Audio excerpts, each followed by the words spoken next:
UAE 이야기로 좀 넘어가겠습니다. 네. 오늘은 국제 정치 중심인데 우리나라 소식이 많습니다. 국제 정치인데. 네. 네? 이것도 또 약간 황당한 소식인데 세계 지도자들이 아랍에미리트를 찾아서 고 할리파 빈 자예드 알 나흐얀 전 대통령을 조문하고 있습니다. 마크롱 프랑스 대통령, 보리스 존슨 영국 총리, 카멀라 해리스 미국 부통령, 토니 블링컨 미 국무부 장관, 이츠하크 헤르초그 이스라엘 대통령 등도 UAE 수도 아부다비로 향했는데요. 한국에서는 장제원 의원이 특사로 갔습니다. 근데 다른 데는 대통령, 총리, 부통령 막 이렇게 가는데 국무부 장관. 우리는 그냥 국회의원이 갔어요. 그러니까요. 아니 특사로 그러죠. 특사. 특사 네. 자격으로. 특사 자격. 자, 이건 뭐지? 뭐냐면은 네. 교웅 정부하고 아랍에미리트 사이에는 특별히 교감이 없다. 아니 근데 다른 세계 국가들이 UAE에 잘 보이려고 지금 난리를 치고 네. 있는데 우리나라만 이렇게 빠진다고? 우리나라는 문재인 정부 때하고 굉장히 이미 긴밀하게 다 많은 것들을 해놨죠. 그리고 지금 사실 전 세계 지도자들이 아랍에미리트 이 대통령 아랍에미리트라는 나라에 대해서 먼저 설명을 좀 해드리도록 하겠습니다. 아랍에미리트는 7개 토후국이 연방국가 형태로 있어요. 그래서 우리가 뭐 잘 아는 아부다비, 두바이 이런 게 그 7개 나라들 중에서 가장 큰 나라가 아부다비예요. 그리고 두 번째로 큰 나라가 두바이입니다. 예. 그리고 세 번째가 샤르자라는 나라예요. 이렇게 순서대로 있고 아부다비의 지금 이분은 그러니까 왕이에요. 그러니까 각 토후국마다 왕가들이 다 따로 있고요. 이제 그들이 연방국 체제로 모여가지고 나라를 만든 게 아랍에미리트고. 유나이티드 아랍에미리트. 그렇죠. 예. 그리고 아부다비가 이제 국가 재정의 거의 98%, 그러니까 여기 석유가 거의 98%가 아부다비에서 나오고 있거든요. 그래서 그러니까. 가장 돈이 많은 나라입니다. 7개 토후국 중에서. 그래서 이제 여기서 이제 대통령을 맡고 두바이에서 뭐 그 다음 이렇게 7개 토후국이 뭐 내각 장관을 나눠서 하긴 합니다만 결국 아부다비 왕가가 이끌어간다라고 보시면 되고요. 지금 돌아가신 대통령 같은 경우에도 아버지가 이제 대통령을 했고, 그러니까 별로 사실 대통령의 존재가 별로 중요한 나라는 아니에요. 그러니까 아랍에미리트 같은 경우에는. 예. 그래서 그 아들이 대통령을 하고 있는 상황에서 2014년에 이제 수술을 받고 몸에 안 좋은 상황에서 이복 동생이 사실은 실질적으로 대통령 역할을 하고 있는 상황이었다라고 보시면 될 것 같고요. 아랍에미리트는 사실 우리가 그전에는 어떻게 알고 있었냐면은 늘 사우디아라비아에 가방 들고 다니는 나라 같은 느낌? 그러니까 사우디아라비아가 수니파의 맹주라고 흔히 얘기를 하면서 사우디아라비아가 전 세계를 상대로 무언가를 뭐 할 때 항상 거기에 끼는 나라는 아랍에미리트예요. 예를 들면 사우디가 우리 이제 예멘 내전에 개입할 거야 그러면 항상 그 사우디의 연합군 속에 아랍에미리트가 있다거나. 약간 미국하고 영국 느낌인가? 그런 느낌하고 비슷한데 약간 또 달라요. 또 달라요? 예, 약간 다릅니다. 예, 아무튼 그랬는데 근데 제가 얘기가 안 끝난 게 네. 뭐냐면 아랍에미리트에 지금 전 세계 지도자들이 모인 이유가 딴 게 아니에요.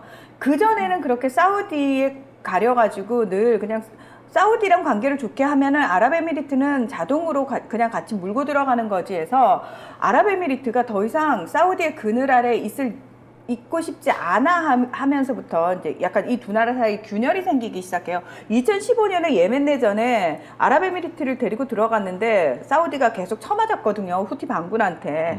그러니까 아랍에미리트 입장에서는 우리가 왜 굳이 사우디를 쫓아내면서 이렇게 돈을 써야 되는지 모르겠다라는 생각에, 그리고 계속 사우디를 이렇게 뒷골목에 쫓아다니는 게 별로 국가적으로 이롭지 않다라는 판단이 내려서 2019년에 철수를 해버려요. 사우디는. 그 자기는 돈을 계속 넣었었거든요. 그래서 철수를 해버려요. 그러면서 이제 사우디하고 아랍에미리트 사이에 약간 균열이 생기기 시작하면서 사실은 아랍에미리트는 우리는 사우디하고 다른 길을 가야 된다라는 일찌감치 그런 생각을 했어요. 그래서 뭐 부르즈 칼리파 같은 뭐 이런 대형 건물이라든지, 그러니까 두바이를 관광의 천국으로 만든다든지 뭐 이런 식의 그 그러니까 삼성이 들어간. 예. 네.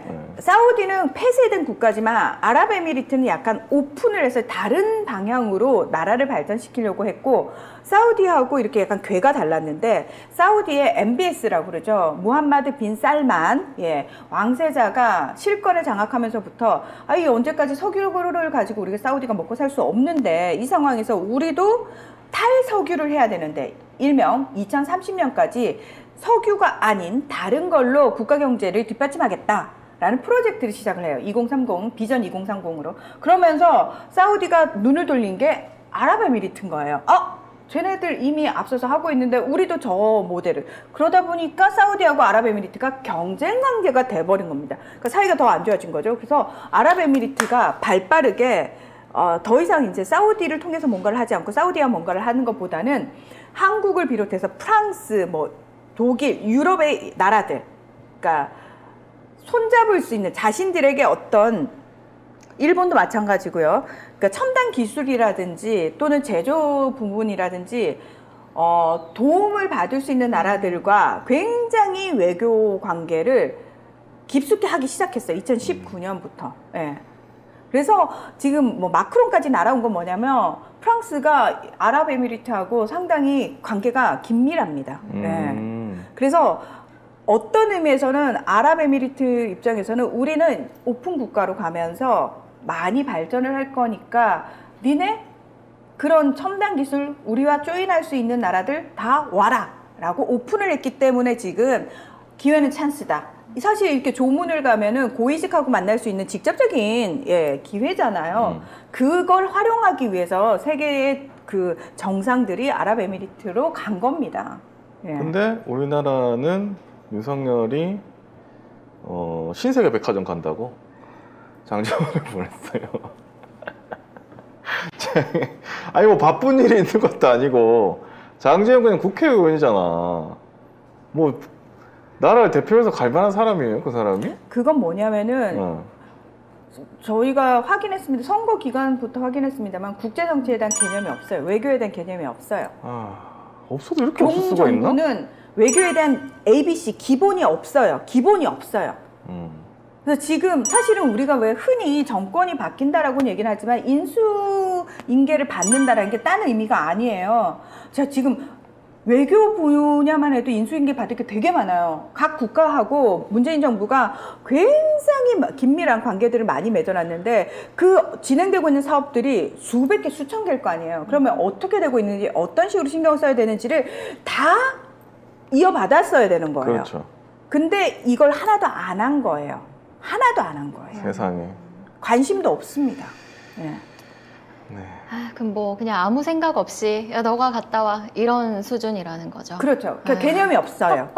그러니까 박진이 앞에서 팽을 당한 거죠. 사실은 그건 있을 수 없는 일인 게 뭐냐면은 미국에서 팽당한 거? 네. 사전에 조율 다 끝난 다음에 가거든요. 어느 급하고 만날 건지까지 얘기가 다 된 다음에 원래 방문을 하는 거고 같이 사진 찍고 이런 일정들을 다 조율한 다음에 가는 건데 가서 문 앞에서 문전 확대를 당하고 왔잖아요. 그건 뭐냐면 그런 프로세스, 외교적 프로세스를 하나도 지키지 않았다는 의미거든요. 예. 그러니까 이 정부 자체가 그런 외교에 대한 기본이 없다라고 보시면 될 것 같습니다. 네. 기본이 없다.